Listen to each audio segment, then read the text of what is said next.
সুধীমণ্ডলী, স্বাগত জানাচ্ছি সমসাময়িক বিষয় নিয়ে বৈশাখী টেলিভিশনের নিয়মিত আয়োজন ইস্পাহানি মির্জাপুর 0 আওয়ারে। এই অনুষ্ঠান একই সঙ্গে বৈশাখী টেলিভিশনের ভেরিফাইড ফেসবুক পেজ এবং ইউটিউব চ্যানেলেও প্রচারিত হচ্ছে। সুধীমণ্ডলী, আজকে আমাদের আলোচনার শিরোনাম দিয়েছি দুশ্চিন্তার নাম আমেরিকা, আমেরিকায় দুশ্চিন্তা, দুশ্চিন্তায় আমেরিকা।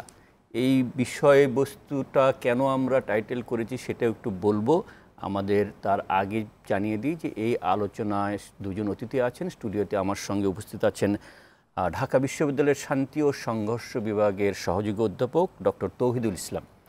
তৌহিদ, আপনাকে স্টুডিওতে স্বাগত জানাচ্ছি। আমাদের সঙ্গে 0 আওয়ারের এই আলোচনা অনলাইনে যুক্ত আছেন আমেরিকান পাবলিক ইউনিভার্সিটি সিস্টেমের শিক্ষক ডক্টর সাইদ ইফতেখার আহমেদ।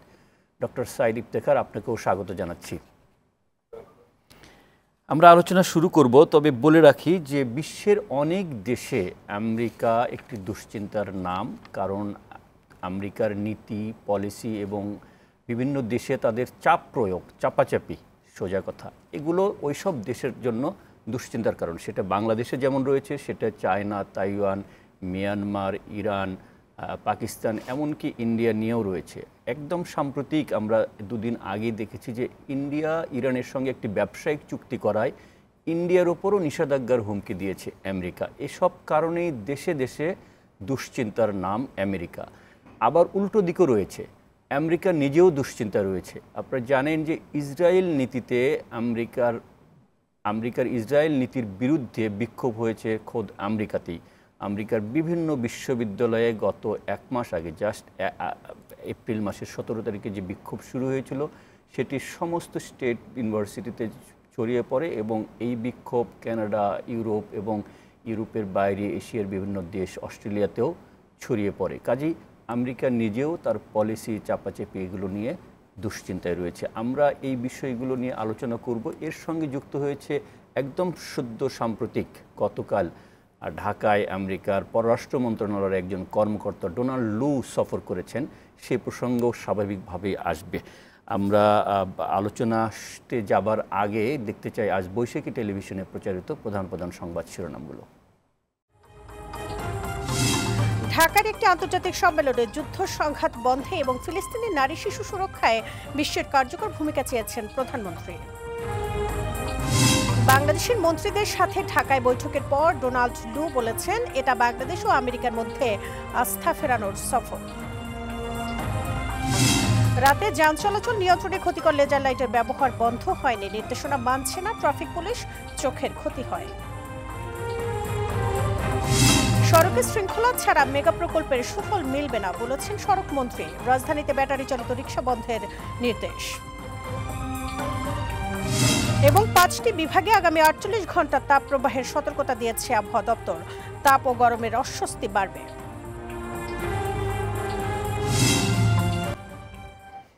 শিরোনামগুলো দেখছিলাম, যেমনটি বলছিলাম যে বাংলাদেশে আমেরিকার পররাষ্ট্র মন্ত্রণালয়ের একজন কর্মকর্তা, সহকারী পররাষ্ট্রমন্ত্রী ডোনাল্ড লু বাংলাদেশ সফর করেছেন। সেই সংবাদটি রয়েছে, কিন্তু আমরা এটির সঙ্গে মিলিয়ে আমেরিকার বিক্ষোভ এবং আমেরিকায় যে বিক্ষোভ সেটি ছড়িয়ে পড়েছে বিভিন্ন দেশে, সে প্রসঙ্গ নিয়েও আলোচনা করব। শুরু করতে চাই বাংলাদেশ প্রেক্ষাপটে। ডক্টর সাইদ আহমেদ, নিশ্চয়ই আপনি আমাকে শুনতে পাচ্ছেন।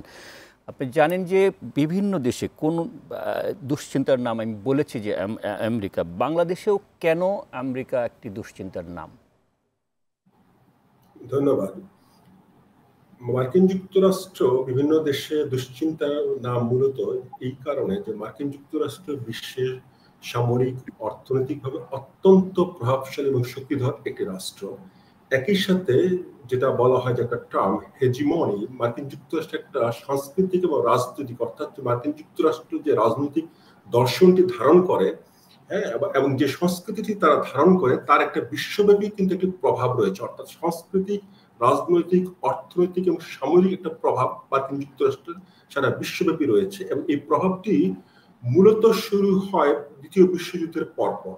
তৎকালীন সময় সোভিয়েত ইউনিয়ন থাকার ফলে একটা প্রতিদ্বন্দ্বিতামূলক অবস্থান ছিল, কিন্তু সোভিয়েত ইউনিয়ন কোলাপস করে যাওয়ার পরে মার্কিন যুক্তরাষ্ট্রের বিশ্বের একটা একচ্ছত্র অধিপতি, অনেকটা এরকম একটা ব্যাপার দাঁড়িয়ে যায়। সুতরাং মার্কিন যুক্তরাষ্ট্র যখন কোনো রাষ্ট্র মার্কিন স্বার্থ বিরোধী, সেটা রাজনৈতিক হোক, অর্থনৈতিক হোক, অথবা অন্য কোনো দিকেই হোক, সেই বিরুদ্ধে একটা অবস্থান নেওয়ার চেষ্টা করে, তখনই কিন্তু মার্কিন যুক্তরাষ্ট্র সেই সরকারগুলিকে প্রভাব বিস্তার করার চেষ্টা করে। পাশাপাশি মার্কিন যুক্তরাষ্ট্র দেখতে চায় যে তাদের অনুসৃত রাজনৈতিক এবং অর্থনৈতিক নীতিসমূহ বিভিন্ন দেশ অনুসরণ করুক, অর্থাৎ এক ধরনের চাপ তারা কিন্তু তৈরি করে, সেটা আপনার ঋণ দেওয়ার মাধ্যমে বা নানা রাজনৈতিক এবং নানা ভাবে আর কি।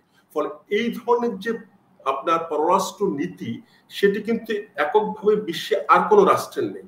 এককভাবে একমাত্র মার্কিন যুক্তরাষ্ট্র কিন্তু এই ধরনের শক্তিধর একটি রাষ্ট্র। রাশিয়া বা চায়না এক শক্তিশালী রাষ্ট্র হিসেবে উঠে আসলো, তাদের নীতি কিন্তু কোন দেশের অভ্যন্তরীণ ব্যাপারে হস্তক্ষেপ না করা।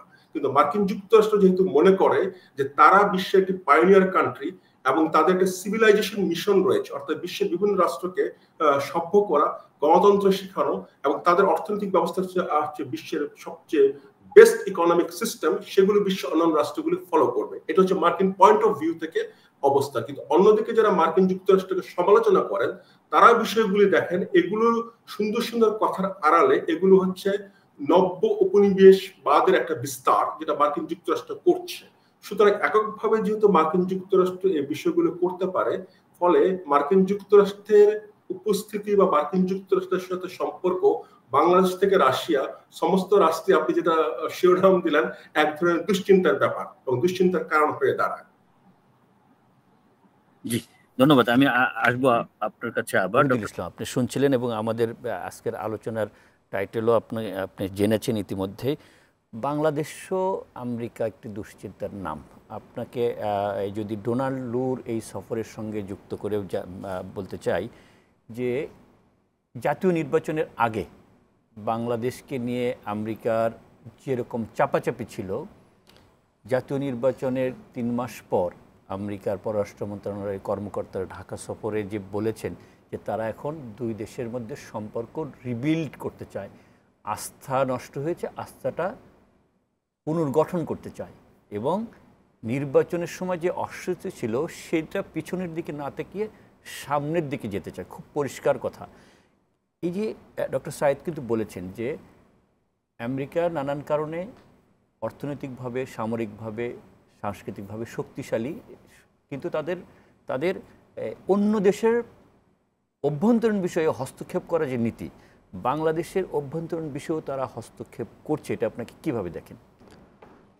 ধন্যবাদ। একটি জায়গা থেকে শুরু করা উচিত, সেটা হলো যে আমরা যদি আন্তর্জাতিক রাজনীতির পরিমণ্ডল দেখি এবং আন্তর্জাতিক রাজনীতির যে বৈশিষ্ট্য, সেখানে একটা নীতি আছে যেটাকে আমরা প্রিন্সিপাল বলি, যে আন্তর্জাতিক রাজনীতি খুব অ্যানার্কিক, যেটাকে আমরা বলি, যার উপরে একটা নৈরাজ্যপূর্ণ অবস্থা, যেখানে কোনো রাষ্ট্রের কারোর উপরে কোনো নিয়ন্ত্রণ নেই।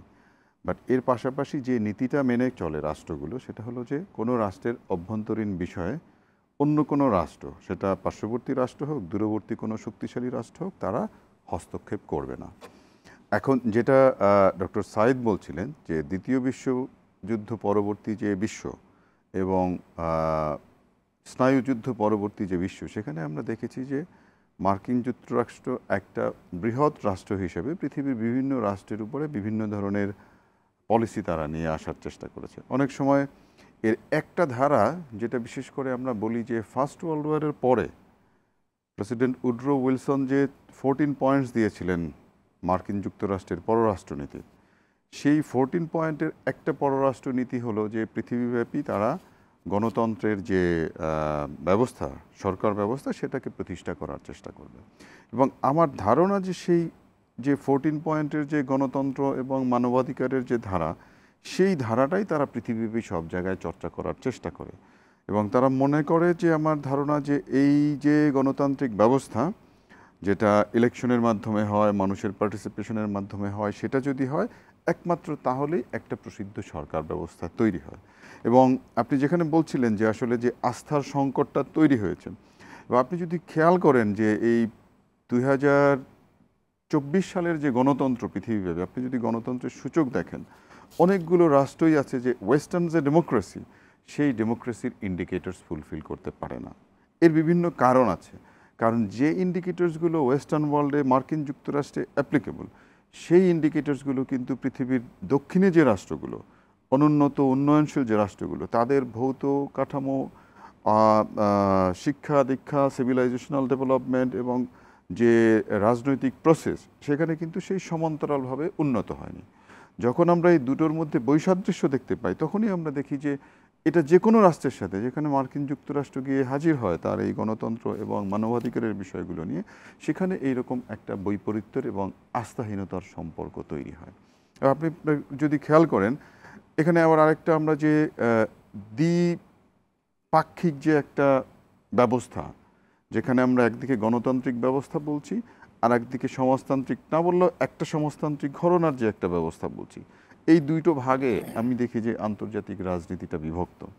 এখন যে রাষ্ট্রগুলোকে বলা হয় যে আপনি গণতন্ত্রের যে ইন্ডিকেটরসগুলো আছে সেগুলো ফুলফিল করছেন না, অটোমেটিক্যালি কিন্তু সেই রাষ্ট্রগুলোকে বলা হয় যে আপনি অন্য স্ট্রিমের রাষ্ট্রের সাথে যুক্ত হচ্ছেন।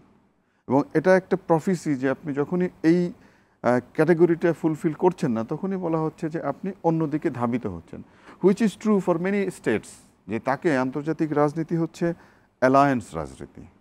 একটা হচ্ছে আমরা দেখি যে গণতান্ত্রিক একটা অ্যালায়েন্স আছে যেটা মোস্টলি ওয়েস্টার্ন কান্ট্রিগুলো বিলং করে, ন্যাটোভুক্ত রাষ্ট্রগুলো বিলং করে, আর একটা হচ্ছে যে যেটাকে আমরা সমাজতান্ত্রিক বিশ্ব বলি, সেখানে দেখি যে সেখানে different form of governance belong করে। এবং যে জায়গাটা আমাদের গুরুত্বের সাথে খেয়াল রাখা উচিত যে পৃথিবীতে যে গভর্নেন্স মেকানিজমগুলো আছে গণতন্ত্রের বাইরে আরও অনেকগুলো ব্যবস্থা আছে। এখন প্রতিটা ব্যবস্থারই কিছু সুবিধা এবং অসুবিধা আছে। সেটা সবসময় খেয়াল রাখতে হবে যে এই ব্যবস্থাগুলো, যে ব্যবস্থাটাই চলে সেই ব্যবস্থাটা কতটুকু মানুষের কল্যাণে মানুষকে সেবা দিতে পারছে সেইটা হচ্ছে গুরুত্বপূর্ণ। শুধু যে নির্বাচন কেন্দ্রিক এক ধরনের গণতান্ত্রিক ব্যবস্থা চাপিয়ে যে এটা না হলেই গণতন্ত্র হলো না, তাহলে খুব ব্যতিব্যস্ত হয়ে যায় রাষ্ট্রগুলো, এই সম্পর্কে টানাপোড়েনের ভিতরে। এই যে চাপাচাপি, ডক্টর সাইদ আপনি বলছিলেন যে আমেরিকা তার নীতি আদর্শ অন্য দেশে মানে চর্চা করতে চায় এবং এজন্য তারা প্রয়োজনে সেই দেশের অভ্যন্তরীণ বিষয়েও হস্তক্ষেপ করে থাকে, যেটা পরে ওই সব দেশের মানুষের সরকারের দুশ্চিন্তার কারণ হয়। এই যে ডক্টর তৌহিদ যেটা বলছিলেন যে 14 দফা যে তাদের পররাষ্ট্রনীতি, নিজেদের জিনিস, নিজেদের আদর্শ, নিজেদের নীতি অন্য দেশের, অন্য ভূখণ্ডে, অন্য জাতির উপর চাপানো এই একবিংশ শতাব্দীর সভ্যতার সঙ্গে কি যায়? না, মোটেই সেটা যায় না। সেটা হচ্ছে যে আপনার ঔপনিবেশিক যে ধারা, ঔপনিবেশিকতার যে ধারা, যে ঔপনিবেশিকতার যে সংস্কৃতি, সেই সংস্কৃতির কিন্তু একটি প্রভাব মার্কিন যুক্তরাষ্ট্র সহ যে সাবেক ঔপনিবেশিক যে রাষ্ট্রগুলো রয়েছে তাদের মধ্যে কিন্তু সেটা রয়ে গেছে। যদিও মার্কিন যুক্তরাষ্ট্র সেভাবে উপনিবেশিক স্থাপন করেনি, কিন্তু উত্তর ঔপনিবেশিক যে বিশ্ব ব্যবস্থা, সেই বিশ্ব ব্যবস্থায় মার্কিন যুক্তরাষ্ট্র একটি নেতৃস্থানীয় ভূমিকায় রয়েছে। সুতরাং তারা যে জিনিসটি মনে করছে যে আজকে উপনিবেশিকতার কিন্তু অর্থনৈতিক শোষণের পাশাপাশি আরেকটা যে বিষয় ছিল সেটা হচ্ছে কিন্তু একটা সিভিলাইজেশন মিশন। তারা পশ্চিম ইউরোপ বলল মূলত যে পশ্চিম ইউরোপ, তারা মনে করতো যে তারা হচ্ছে সবচেয়ে সভ্য জাতি এবং পৃথিবীকে সভ্য করে তোলার দায়িত্ব হচ্ছে তাদের।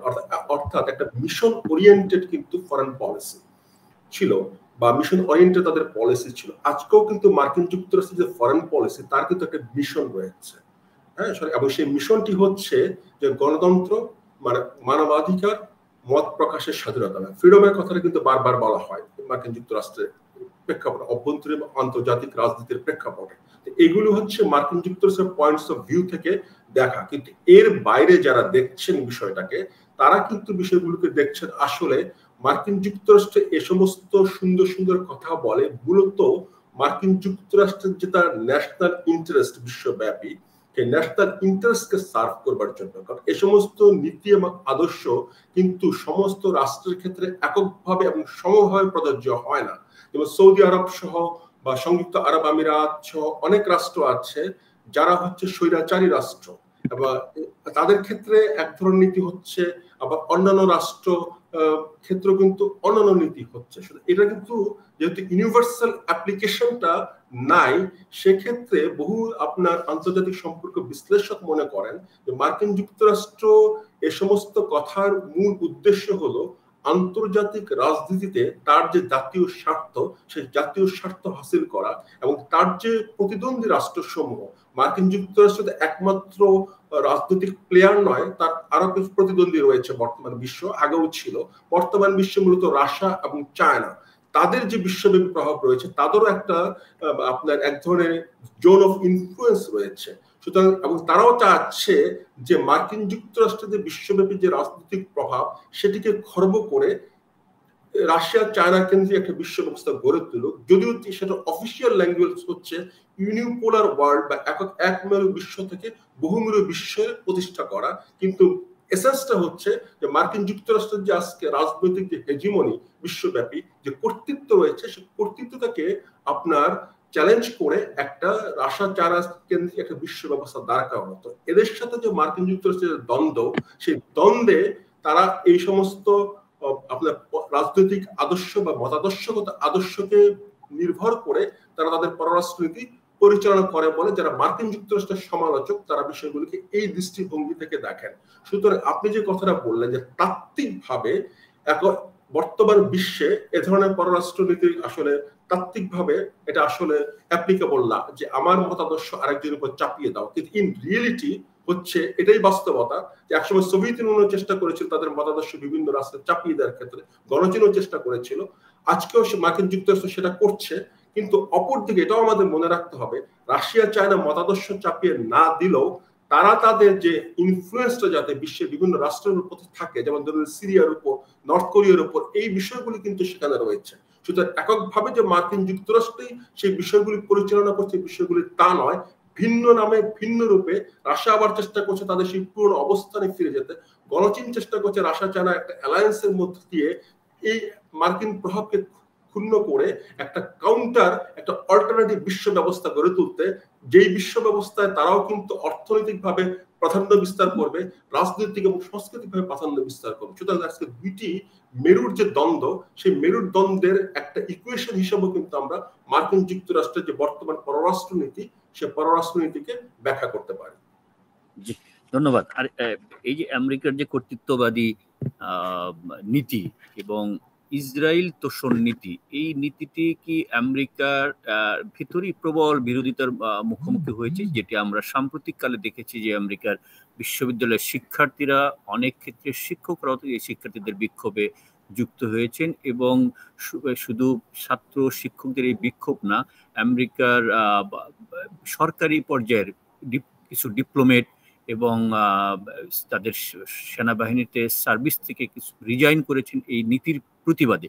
তার মানে আমেরিকার দীর্ঘদিনের যে কর্তৃত্ববাদী আদর্শ নীতি এবং অন্যদের উপর চাপিয়ে দেওয়ার নীতি, সেটি খোদ আমেরিকাতেই চ্যালেঞ্জের মুখে পড়েছে কিনা সেই আলোচনাটি প্রশ্নটি রেখে যাচ্ছি ডক্টর সাইদ আহমদ আপনার এবং ডক্টর তৌহিদুল ইসলাম দুজনের কাছে। শুনবো, একটা বিরতির সময় হয়েছে, বিরতির পর এই আলোচনায় ফিরছি। প্রিয় দর্শক, আপনারাও থাকুন আমাদের সঙ্গে।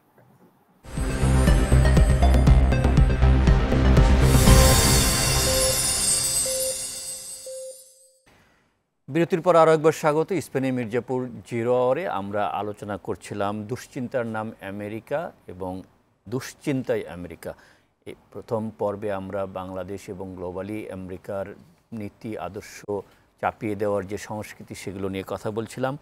এইবার একটু দেখতে চাই যে আমেরিকার এই নীতি আদর্শ তাদের দেশের অভ্যন্তরে কতটা চ্যালেঞ্জের মুখে পড়েছে। বিশেষ করে ইসরায়েল তোষণ নীতিতে আমেরিকা প্রবল বিক্ষোভ হয়েছে বিভিন্ন বিশ্ববিদ্যালয়ে। ডক্টর তৌহিদুল ইসলাম, আপনার কাছ থেকে এই আলোচনাটা শুরু করতে চাই। আপনিও লক্ষ্য করেছেন যে এপ্রিল মাসের 17 তারিখে সেখানে বিক্ষোভটা শুরু হয় কলম্বিয়া ইউনিভার্সিটি থেকে, এবং সেই ছাত্রদের বিক্ষোভ বিভিন্ন ইউনিভার্সিটিতে ছড়িয়ে পড়ে, যেখানে শিক্ষকরাও অংশ নিয়েছেন। কিন্তু এই বিক্ষোভ একদিকে হলো তাদের নীতির কে প্রত্যাখ্যান করছে, আবার আমেরিকার যে একটা ঘোষিত বড় নীতি যে ফ্রিডম অফ এক্সপ্রেশন, কথা বলার বা আমার মত প্রকাশের স্বাধীনতা, সেই স্বাধীনতা তারা অন্য দেশে যেভাবে প্রয়োগ করতে চায়, চাপ দেয়, তাদের দেশে যখন ছাত্র শিক্ষকরা বিক্ষোভে নামলো, সেটি যেভাবে বন্ধ করা হয়েছে বা বন্ধ করার চেষ্টা হয়েছে, সেটিকে আপনি কীভাবে বিশ্লেষণ করেন? এখানে দুটো বিষয় গুরুত্বপূর্ণ। একটি হলো যে আমরা যখন এই মত প্রকাশের স্বাধীনতার উপরে হস্তক্ষেপ দেখি, সেটা পৃথিবীর যে কোনো প্রান্তেই হোক, যে কোনো রাষ্ট্রেই হোক, অভ্যন্তরেই হোক অথবা অন্য রাষ্ট্রেই হোক, তখন আমরা বলি এটা গণতন্ত্রের প্রতি একটা হুমকি। এখন পৃথিবীর সকল রাষ্ট্রগুলোর দিকে যদি আমরা তাকাই, সেখানে দেখি যে মার্কিন যুক্তরাষ্ট্র একটা রাষ্ট্র যারা পৃথিবীতে বিভিন্ন রাষ্ট্রে বিভিন্ন অঞ্চলে গণতন্ত্রের কথা বলেন। মত প্রকাশের স্বাধীনতা বলেন, ভোটের অধিকারের কথা বলেন, কিন্তু যখনই আমরা এই মত প্রকাশের স্বাধীনতার বিষয়টাকে মার্কিন যুক্তরাষ্ট্রের অভ্যন্তরে দেখছি এই সাম্প্রতিক সময়, বিশেষ করে যখন ইসরায়েল প্যালেস্টাইনের জনবসতির উপরে যে হামলা পরিচালনা করছে, যেখানে আমরা ইতিমধ্যে দেখেছি প্রায় 35 থেকে 40 হাজার মানুষ মারা গিয়েছে, যার প্রায় 40-50% হচ্ছে শিশু।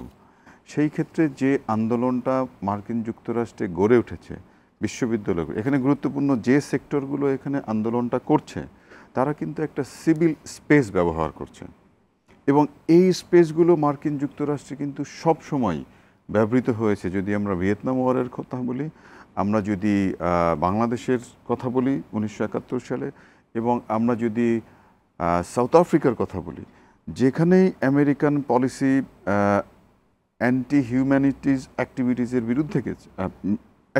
বিরুদ্ধে গিয়েছে, সেখানেই আমেরিকার জনগণ এই ধরনের একটা ভূমিকা পালন করেছে। এবং অনেক সময় দেখা গিয়েছে যে এটা একটা সিভিল মুভমেন্ট, এবং সেই সিভিল মুভমেন্টটা সিগনিফিকেন্টলি কন্ট্রিবিউটও করেছে আমেরিকান পলিসিতে। কিন্তু যেভাবে এই পলিসিটাকে এক্সিকিউট করা হচ্ছে, বিশেষ করে মত প্রকাশের স্বাধীনতায় তারা যে ক্যাম্পেইন করছে, সেই ক্যাম্পেইনটাকে নিয়ন্ত্রণ করার জন্য রাষ্ট্র যে ব্যবস্থা নিয়েছে, আমি খুব অবাক হই।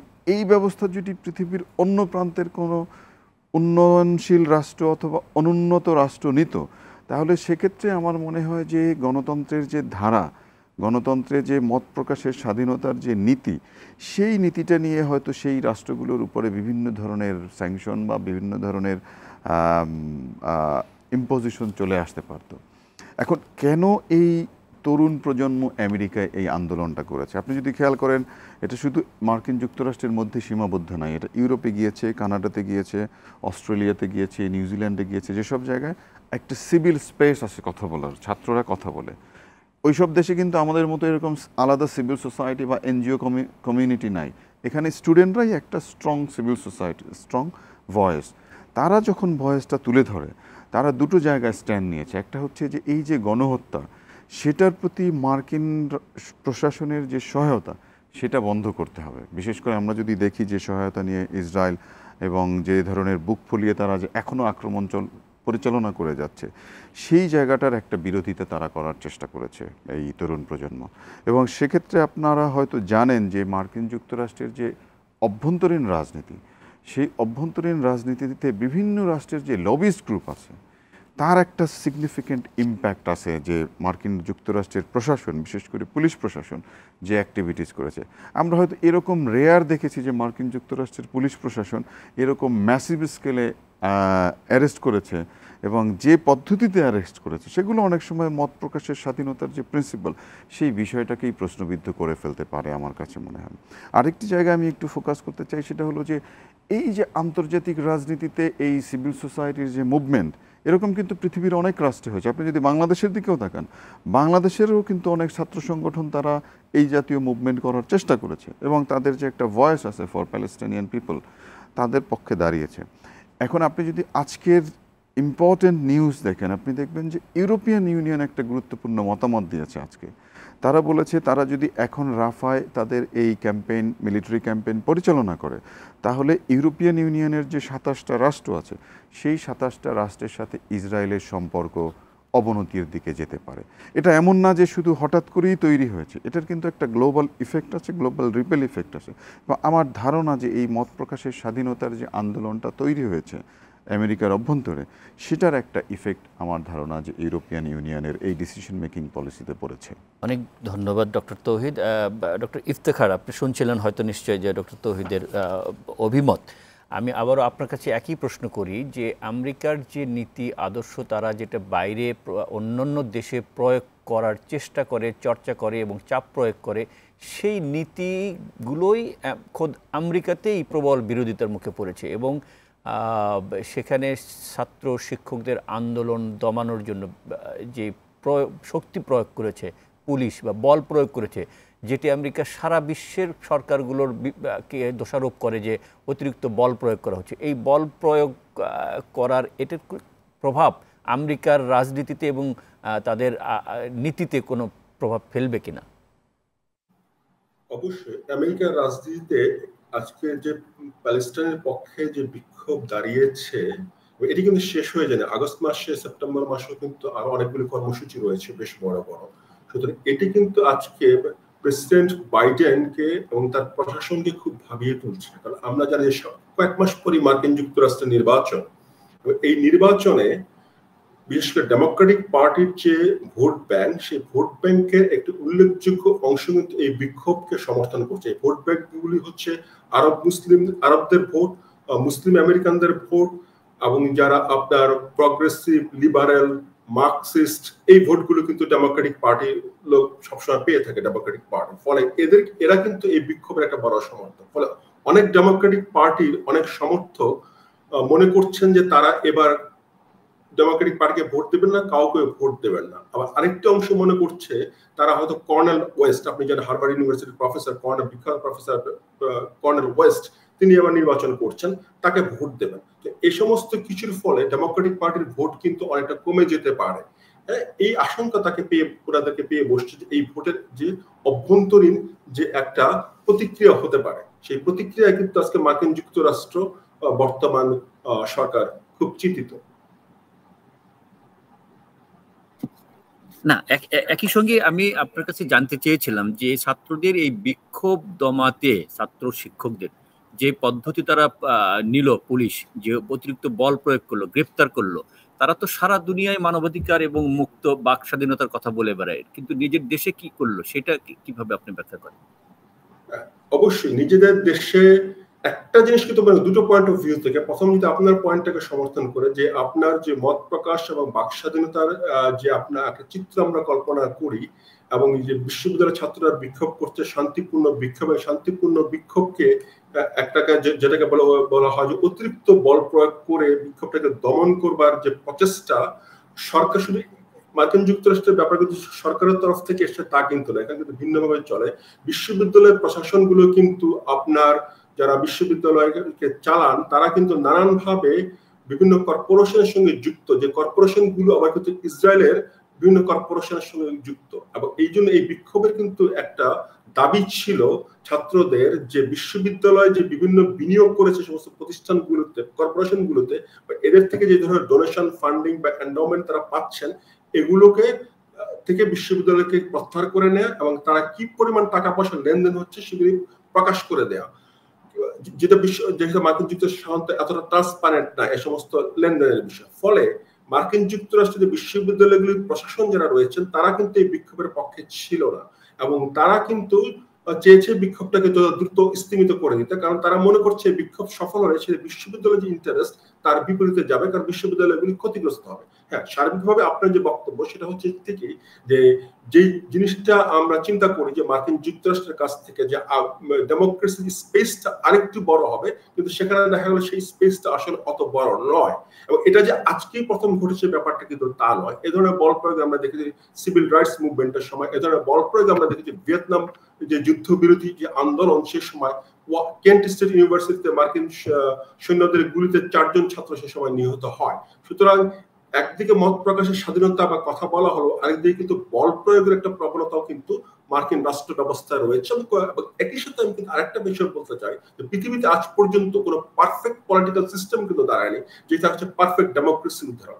ডেমোক্রেসির বিষয়টা কিন্তু একটা তুলনামূলক বিষয়। আবার এই কথাটা আপনি চিন্তা করুন যে মধ্যপ্রাচ্যের যে দেশগুলো রয়েছে ইসরায়েলকে ঘিরে, সেখানে কিন্তু আপনি কোনো ব্যাপক বিক্ষোভ সেই অর্থে দেখেননি বা দেখা যায়। কারণটা হচ্ছে সেইখানে কিন্তু রাজনৈতিক গণতান্ত্রিক কোনো চর্চার কোনো ধারাবাহিকতা সেখানে নেই, সেই ইতিহাসটা সেখানে নেই। এবং এ ধরনের কোনো বিক্ষোভ হলে আপনি ইরানে দেখেছেন যে মাসা আমেরিকা হত্যাকাণ্ডের পর যে বিক্ষোভ দেওয়া কি ভয়ঙ্কর ভাবে সেখানে রিপ্রেস করা হয়েছে, কয়েকশো মানুষকে হত্যা করা হয়েছে, বহু মানুষকে জেলখানায় নিয়ে যাওয়া হয়েছে। দুটো বিক্ষোভকে দমনের তুলনামূলক একটা কম্পারিজন কিন্তু আমাদেরকে এখানে মাথায় রাখতে হবে।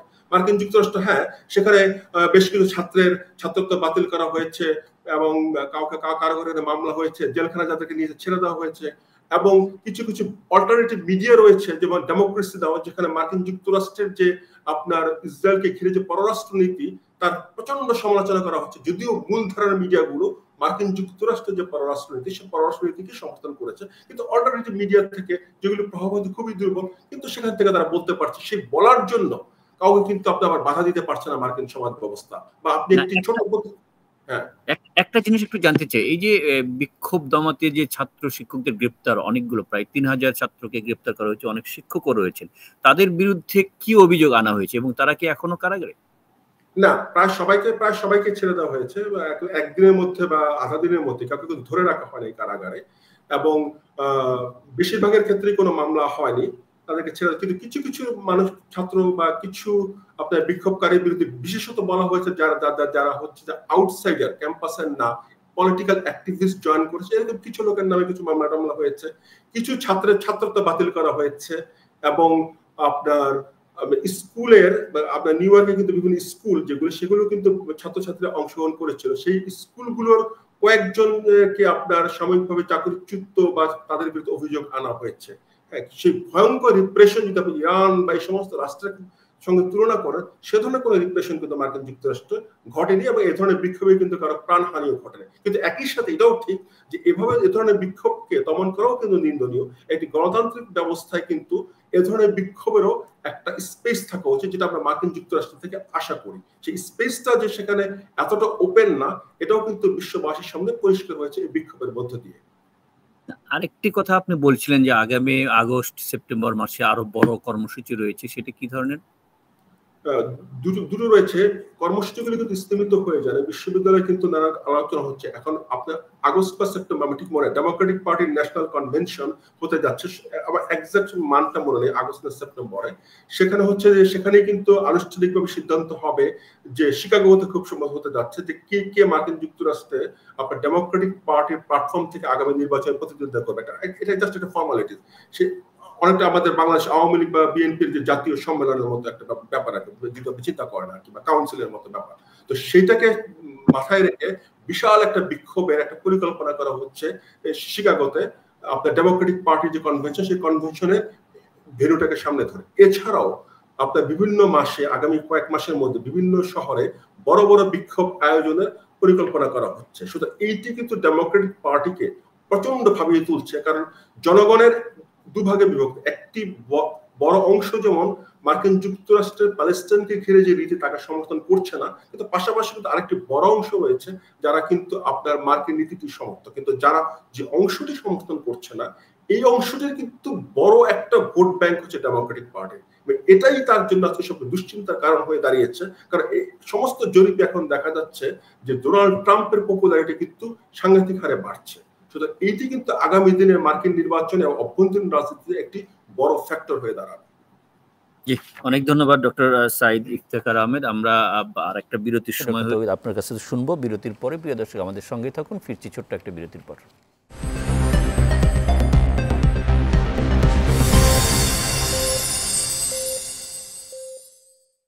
বিরতির সময় আমাদের সঙ্গে থাকবার জন্য ধন্যবাদ। আমরা আলোচনার একেবারে শেষ পর্বে চলে এসেছি। ডক্টর তৌহিদুল ইসলাম, আপনার কাছে আসতে চাই, এই যে আমেরিকার যে নীতি আদর্শ এবং তাদের স্বার্থ রক্ষার জন্য, ডক্টর সাইদ বলেছেন যে তাদের স্বার্থ রক্ষার জন্য বিভিন্ন দেশের ওপর এগুলো চর্চা করে, প্রয়োগ করে, চাপ দেয়। তো আমেরিকা যদি তার স্বার্থ রক্ষার জন্য বাংলাদেশ বা অন্যান্য দেশে চাপ প্রয়োগ করতে পারে, তা বাংলাদেশের স্বার্থ আছে না? যার যার স্বার্থ তো সেটা রক্ষা করবে। তো বাংলাদেশ শুধু না, বাংলাদেশ আমি বলছি, বাংলাদেশ এবং অন্যান্য দেশের স্বার্থ আছে, তারাও তো তাদের স্বার্থ রক্ষার জন্য পাল্টা ব্যবস্থা নেবে। যেমনটি আমেরিকার অভ্যন্তরেও হচ্ছে যে তাদের তাদের তাদের আদর্শের বিপরীতে পদক্ষেপ নিচ্ছে এবং সেটা তারা বিক্ষোভ করছে ছাত্র শিক্ষকরা। বাংলাদেশে এবং বাংলাদেশ সহ অন্যান্য দেশ, যেসব দেশে আমেরিকা তার স্বার্থ আদায়ের জন্য এই সমস্ত চর্চা করে, প্রয়োগ করে, চাপ দেয়, তাদের কি করা উচিত? মানে এখানে একটা গুরুত্বপূর্ণ জায়গা হলো যে রাষ্ট্রগুলো যখন তার পররাষ্ট্র নীতি পরিচালনা করে, রাষ্ট্র যত বড় হোক, যত ক্ষুদ্র হোক, অর্থনৈতিকভাবে সমৃদ্ধ হোক অথবা কম সমৃদ্ধ হোক, সবসময় তার চিন্তায় থাকে কিন্তু তার জাতীয় স্বার্থ কীভাবে সে সুরক্ষা করবে।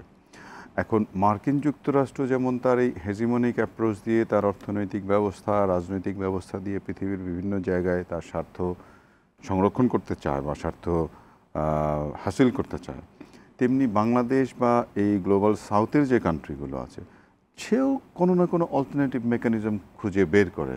যেটা প্রথমে বলেছিলাম যে আমরা এখন তো আর এককেন্দ্রিক বিশ্ব ব্যবস্থায় নেই। তো এই রাষ্ট্রগুলো তখন কি করে? তখন হয় তারা দ্বিকেন্দ্রিকতার দিকে ধাবিত হয়, অনেক সময় তারা হয় পূর্বের দিকে তাকায়, নয় মাঝখানের দিকে তাকায়, যেখানে তারা একটা ভরসা পায়। এখানে কিন্তু যেটা আমি আগেও বলেছিলাম যে রাষ্ট্রগুলো বিবেচনা করে যে তার স্বার্থটাকে সে কীভাবে সুরক্ষিত রাখবে। একটা হচ্ছে তার জাতীয় স্বার্থ, এবং যখনই আমরা জাতীয় স্বার্থ বলি এর মধ্যে কিন্তু অর্থনীতি, রাজনীতি, জিওগ্রাফি এবং এই যে জিওপলিটিক্স, এই সবগুলো বিষয়ের সমন্বয়ে কিন্তু তার জাতীয় স্বার্থটাকে সুরক্ষা করতে হয়। এখন যদি কখনো একদিক থেকে দেখা যায় যে এক ধরনের চাপ আসে, যেমন অভ্যন্তরীণ রাজনীতিতেও চাপ আসতে পারে মার্কিন যুক্তরাষ্ট্রের, এই বহিরাষ্ট্রের সাথেও কিন্তু এরকম চাপ আমরা দেখি। পৃথিবীর বিভিন্ন জায়গায় আপনি দেখবেন যে এই মার্কিন যুক্তরাষ্ট্র স্যাংশন ইম্পোজ করেছে, সর্বশেষ হয়তো টার্কির উপরেও করেছে।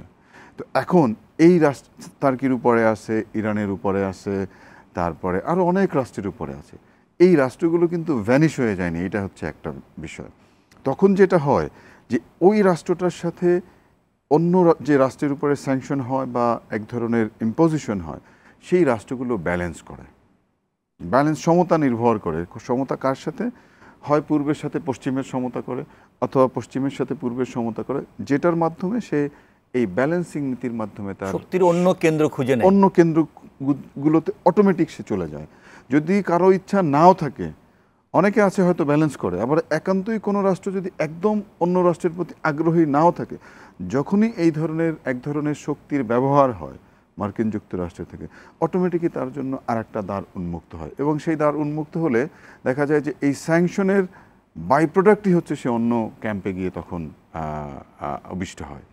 এবং তখন দেখা যায় যে কখনো সে দ্বিকেন্দ্রিক ব্যবস্থার মধ্যে এন্টার করে, আবার অনেক সময় দেখা যায় যে সে বহুকেন্দ্রিকতার ব্যবস্থার মধ্যেও চলতে পারে। দেখা যায় যে অনেক সময় সে তার পার্শ্ববর্তী যে একটু শক্তিশালী রাষ্ট্র আছে তার ছত্রছায়াও একটু সহায়তা নেওয়ার চেষ্টা করে। এবং অর্থনৈতিক দিক দিয়ে তখন যেটা করে এই রাষ্ট্রগুলো, তার যে অর্থনৈতিক রিসোর্স কালেকশনের যে জায়গাগুলো, ইম্পোর্ট বা এক্সপোর্টের জায়গাগুলো, সেই জায়গাগুলোও কিন্তু এই রাষ্ট্রগুলো ডাইভার্সিফাইড করার চেষ্টা করে। সে নতুন নতুন রাষ্ট্র খোঁজার চেষ্টা করে কোথায় সে এক্সপোর্ট করতে পারে, নতুন নতুন রাষ্ট্র খোঁজার চেষ্টা করে কোথা থেকে সে এই জিনিসটা ইম্পোর্ট করতে পারে, বিশেষ করে যদি কখনো তার উপরে কোনো ধরনের স্যাংশন আছে। তো রাষ্ট্রগুলোকে আমি বলি যে সবসময় তারা একটা প্র্যাগম্যাটিক অ্যাপ্রোচ খুঁজে নেয় যখনই এই ধরনের চাপ আসে মার্কিন যুক্তরাষ্ট্র থেকে। জি, ধন্যবাদ ডক্টর সাইদ। আমরা একেবারে শেষ, আপনাকে দিয়ে শেষ করতে চাই। এই যে আমেরিকার এই নীতি, চাপ প্রয়োগের নীতি, স্বার্থ হাসিলের নীতি, তখন ওইসব দেশ বাংলাদেশ সহ স্বার্থ রক্ষার করতে গিয়ে অন্যদিকে চলে যাওয়া, এবং এই স্বার্থ রক্ষার জন্য আমেরিকার যে সমস্ত অস্ত্র প্রয়োগ করে, যে এই স্যাংশন থেকে শুরু করে অন্যান্য, এগুলো কি ধীরে ধীরে হিতে বিপরীত হচ্ছে? যেমনটি আপনি বলছিলেন যে অভ্যন্তরীণ রাজনীতিতে এটা প্রভাব পড়ছে, এটা কি গ্লোবালিও প্রভাব পড়ছে কিনা? তাদের জন্য এটা হিতে বিপরীত হচ্ছে কিনা ভবিষ্যতের জন্য? গ্লোবালি তো এটা একটা প্রভাব পড়ছে, বেশ বড় মাত্রায় প্রভাব পড়ছে। কারণ আপনার বিশেষ করে ইউক্রেন যুদ্ধের পর তৃতীয় বিশ্ব, যেটাকে তারা পশ্চিম বিশ্ব বলে তৃতীয় বিশ্ব, উন্নয়নশীল বিশ্বের রাষ্ট্রগুলি কিন্তু খুব সতর্ক হয়ে গেছে যে ডলার কেন্দ্রিক যে একটা স্যাংশন, যে ভয়াবহ স্যাংশন তারা রাশিয়ার উপর তারা চাপিয়ে দিয়েছে বা রাশিয়ার উপর আরোপ করেছে ইরান বা অন্যান্য রাষ্ট্রের উপর।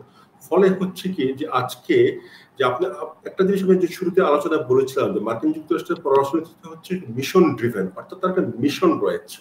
হ্যাঁ, আর আন্তর্জাতিক যে রাজনীতি, সে আন্তর্জাতিক রাজনীতির যে মূল সূত্র হচ্ছে যে প্রতিটি রাষ্ট্র চেষ্টা করে তার যে সীমান্তের বাইরে তার যে ন্যাশনাল ইন্টারেস্ট সেটাকে সার্ভ করা। কিন্তু মার্কিন যুক্তরাষ্ট্রের যে ন্যাশনাল ইন্টারেস্ট সেটা সার্ভ করতে গিয়ে তার যে মিশন, সেই মিশনের সাথে কিন্তু কন্ট্রাডিকশন তৈরি হচ্ছে এক। আর দ্বিতীয় হচ্ছে যে স্যাংশন আরোপ, মানে কথায় কথায় যে স্যাংশন আরোপের যে আপনার মার্কিন যুক্তরাষ্ট্রের যে ঐতিহ্য, সে অতিরিক্ত স্যাংশন আরোপের ফলে বিভিন্ন রাষ্ট্রের সঙ্গে কিন্তু, যেগুলি এমনকি তার মিত্র রাষ্ট্র, মার্কিন যুক্তরাষ্ট্রের স্যাংশন কিন্তু তুরস্কের উপরে রয়েছে, যে তুরস্ক বিভিন্ন কোম্পানির উপর, যে তুরস্ক কিন্তু নেটোভুক্ত একটি রাষ্ট্র এবং নেটোর প্রতিষ্ঠাকালীন রাষ্ট্র। মার্কিন যুক্তরাষ্ট্র স্যাংশন দিয়েছে এমনকি ইসরায়েলেরও 2-3টি কোম্পানির উপর। সুতরাং ফলে যে জিনিসটা দাঁড়িয়েছে যে এমনকি মিত্র রাষ্ট্রগুলোর উপর স্যাংশন আরোপের যে চর্চা, এর ফলে কিন্তু মার্কিন যুক্তরাষ্ট্রের সাথে বিভিন্ন রাষ্ট্রের কিন্তু একটা দূরত্ব তৈরি হচ্ছে। এবং এই দূরত্বের অ্যাডভান্টেজ নিতে যাচ্ছে রাশিয়া এবং চায়না, যারা বলতে চাচ্ছে যে আমাদের কোনো অর্থনৈতিক বা রাজনৈতিক বা অন্য কোনো নীতি কিন্তু একই সাথে ওই সমস্ত রাষ্ট্রের অভ্যন্তরীণ বিষয়ে হস্তক্ষেপ কে ভিত্তি করে গড়ে উঠেনি। সুতরাং আবার বা কোনো লোন বা অন্য কোনো কিছু দিলেও রাজনৈতিক বা সামাজিক সংস্কারের কোনো চাপ আমাদের তরফ থেকে নেই। সেটি কিন্তু তাদেরকে কিন্তু আজকে আন্তর্জাতিক রাজনীতিতে একটা অ্যাডভান্টেজ পজিশনে ক্রমাগত নিয়ে আসছে। ফলে মার্কিন যুক্তরাষ্ট্র, আপনি যে কথাটা বললেন, যে চাপিয়ে দেওয়ার যে নীতি, সেটি কিন্তু আজকে মার্কিন পররাষ্ট্রনীতিতে বা মার্কিন যুক্তরাষ্ট্রের যে জাতীয় স্বার্থ রয়েছে আন্তর্জাতিক রাজনীতিতে, তার জন্য কিন্তু একটা কি বলা হয় যে একটা প্রতিবন্ধক হয়ে আস্তে আস্তে কিন্তু দাঁড়িয়ে যাচ্ছে। এবং এই বিষয়গুলো যে মার্কিন যুক্তরাষ্ট্রের পলিসি মেকার বুঝতে পারছে না তা না, কিন্তু ঠিক কিভাবে বিষয়গুলো নিয়ে এগোবেন সেই নিয়ে কিন্তু একটা কনফিউশন রয়েছে। এই কনফিউশনের ফলে অনেক সময় আমরা দেখি যে আপনার ক্রমাগত নীতির বদল এবং এই সমস্ত নীতির কোন ইউনিভার্সাল প্রয়োগ নেই। আপনি যদি বাংলাদেশের ক্ষেত্রেও দেখেন যে কয়েক মাস আগে তাদের নীতি কি ছিল, কি বলেছে, আজকে আবার কি করে আপনি ইউ টার্ন করছে, কারণটা হচ্ছে ওই জায়গাটা থেকে। কারণ এই সমস্ত ক্রমাগত ভাবে যদি একটা জায়গায় দাঁড়িয়ে থাকে, তাহলে হচ্ছে বিভিন্ন রাষ্ট্র কিন্তু মার্কিন যুক্তরাষ্ট্র থেকে আইসোলেট হয়ে যাবে। সুতরাং এই সংকটটা কিন্তু মার্কিন যুক্তরাষ্ট্রের পররাষ্ট্রনীতিতেও রয়েছে। অনেক অনেক অনেক ধন্যবাদ ডক্টর সাইদ ইফতেখার আহমেদ আপনার চমৎকার বিশ্লেষণের জন্য। এই একবিংশ শতাব্দীতে সভ্যতার কথা বলে গণহত্যার পক্ষে সহায়তা করা, এটা যেমন মানুষ গ্রহণ করেনি, বিশ্বেরবাসী গ্রহণ করেনি, আমেরিকার জনগণও গ্রহণ করেনি, ভবিষ্যতে এই মানুষের এই মুক্ত চিন্তার কথাগুলো তারা বিবেচনায় নিয়ে তাদের নীতি আদর্শের পরিবর্তন আনবে, সেই প্রত্যাশা আমরা রাখতেই পারি। ডক্টর তৌহিদুল ইসলাম, আপনাকে ধন্যবাদ স্টুডিওতে আমাদের সঙ্গে উপস্থিত থাকবার জন্য। ডক্টর সাইদ, আপনাকে আরেকবার ধন্যবাদ জানাই। প্রিয় দর্শক, আপনারা যারা এতক্ষণে এই আলোচনা শুনছিলেন, বৈশাখী টেলিভিশনের সঙ্গে ছিলেন, আপনাদেরকে অনেক ধন্যবাদ। আগামীকাল আবার দেখা হবে। সে পর্যন্ত সবাই ভালো থাকুন, নিরাপদে থাকুন। শুভরাত্রি।